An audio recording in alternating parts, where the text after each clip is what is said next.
Hi hello welcome to airkitchen. நான் உங்கள் chef Suganthan. நாம் இன்னைக்கு பார்க்க போகிற டிஷ் குழந்தைகள் முதல் பெரியவர்கள் வரை அனைவருக்கும் ரொம்ப பிடிச்ச பிரெட் ஆம்லேட். ரொம்ப சுவையாகவும் ரொம்ப சுலபமாகவும் எப்படி பண்ணுறது அப்படிங்கிறத பார்த்துடலாம். இந்த சேனலை முதல்ல நீங்கள் பார்க்குறவங்களா இருந்தீங்கன்னா சேனலை மறக்காமல் சப்ஸ்கிரைப் பண்ணிக்கோங்க. அதே நேரத்தில் அந்த பெல் ஐக்கானையும் கிளிக் பண்ணிக்கோங்க. அப்போ தான் நாங்கள் போடுற இந்த மாதிரி ரொம்பவே இன்ட்ரெஸ்டிங்கான ரெசிபி உங்களுக்கு கிடைக்கும். வீடியோவை ஸ்கிப் பண்ணாமல் பாருங்கள். அப்போ தான் நான் சொல்கிற ரெசிபி உங்களுக்கு முழுமையாக புரியும். ஒருவேளை நீங்கள் வீடியோவை ஸ்கிப் பண்ணீங்கன்னா ரெசிபி மிஸ் ஆக வாய்ப்பு இருக்குது. வீடியோக்குள்ள போயிடலாம். Let's start.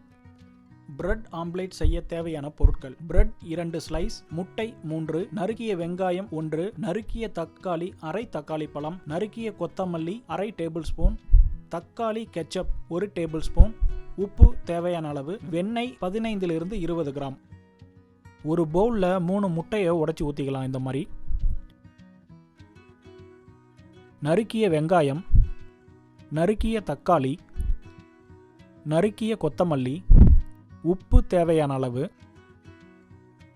விஸ்க் வச்சு இந்த மாதிரி நல்லா மிக்ஸ் பண்ணிக்கலாம். ஒரு 4 டேபிள் ஸ்பூன் அளவுக்கு நம்ம தனியாக எடுத்து வச்சுக்குவோம். இதை நம்ம கடைசியாக கொஞ்சம் ஆம்லேட் ரெடியாக வரப்போ கடைசி ஃபைனல் டச்சுக்கும் நம்ம கொடுப்போம். அதுக்காக தனியாக எடுத்து வச்சுக்கலாம். ப்ரெட்டை நடுவில் இருக்கிறத மட்டும் விட்டுட்டு சைடில் இருக்கிற எல்லா பக்கமும் 4 பக்கமும் நம்ம வெட்டி எடுத்துடலாம்.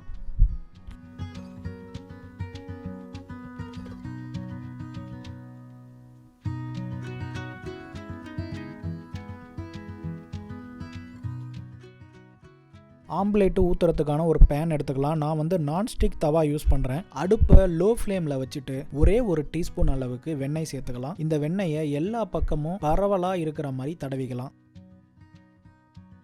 இந்த பேன் கொஞ்சம் சூடான உடனே நம்ம ஏற்கனவே மிக்ஸ் பண்ணி வச்சிருக்கிற ஆம்லேட் மிக்ஸிங்கை இதில் ஊற்றலாம்.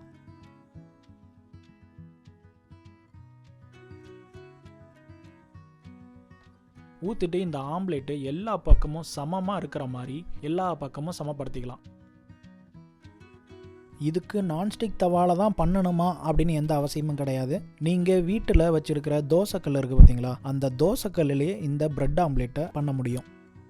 அடுப்பு சின்னதாக இருக்குது, பேன் ரொம்ப பெருசாக இருக்கேப்பா அப்படின்னா ஒன்றும் பிரச்சனை கிடையாது. இந்த மாதிரி அந்த அடுப்பில் கொஞ்சம் ஓரமாக நம்ம அந்த பேனை அடுப்பு மேலே வச்சு கொஞ்சமாக எடுத்தாலே எல்லா பக்கமும் சமமாக குக் ஆகிடும். அடுப்பை லோ ஃப்ளேம்லேயே வச்சு குக் பண்ணுங்கள். அடுப்போட ஃபயரை ஏற்ற வேண்டாம், லோ ஃப்ளேம்லேயே இருக்கட்டும். இதே மாதிரி ஒரு 2 to 3 நிமிஷம் பண்ணிங்க அப்படின்னா உங்களுக்கு எல்லா பக்கமும் ஓரளவு சமமாக குக் ஆகிடும். சைடில் நம்ம ஓரமாக பார்த்தோம் அப்படின்னாலே வெந்திருக்குது அப்படிங்கிறது நமக்கு நல்லாவே தெரியும். நம்ம ஏற்கனவே வெட்டி வச்சுருக்கிற பிரெட் ஸ்லைஸு இந்த ஆம்லேட்டில் நடுவில் வச்சுக்கலாம். 1 டேபிள் ஸ்பூன் அளவுக்கு தக்காளி கெச்சப். இந்த தக்காளி கெச்சப்பை கொஞ்சமாக அந்த ப்ரெட்டில் எல்லா இடத்துலையும் பரவுற மாதிரி தடவிக்கலாம்.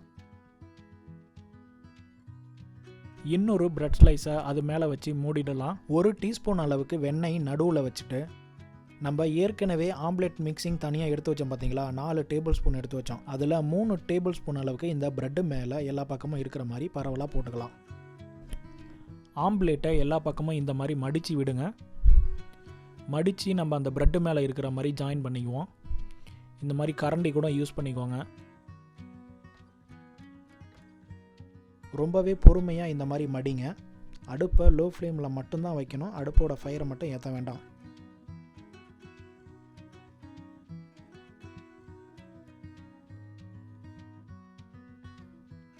மீதமுள்ள அந்த ஆம்லேட் மிக்ஸை இது மேலே ஊற்றிக்கலாம்.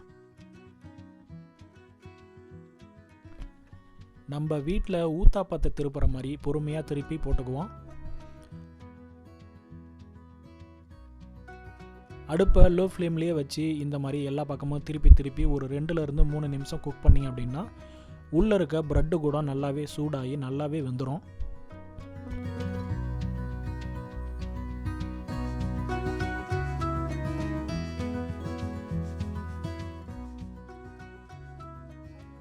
பிரெட் ஆம்லேட்டை எடுத்து ஒரு கட்டிங் போர்டில் வச்சு பொறுமையாக இந்த மாதிரி அழகாக கட் பண்ணுங்கள்.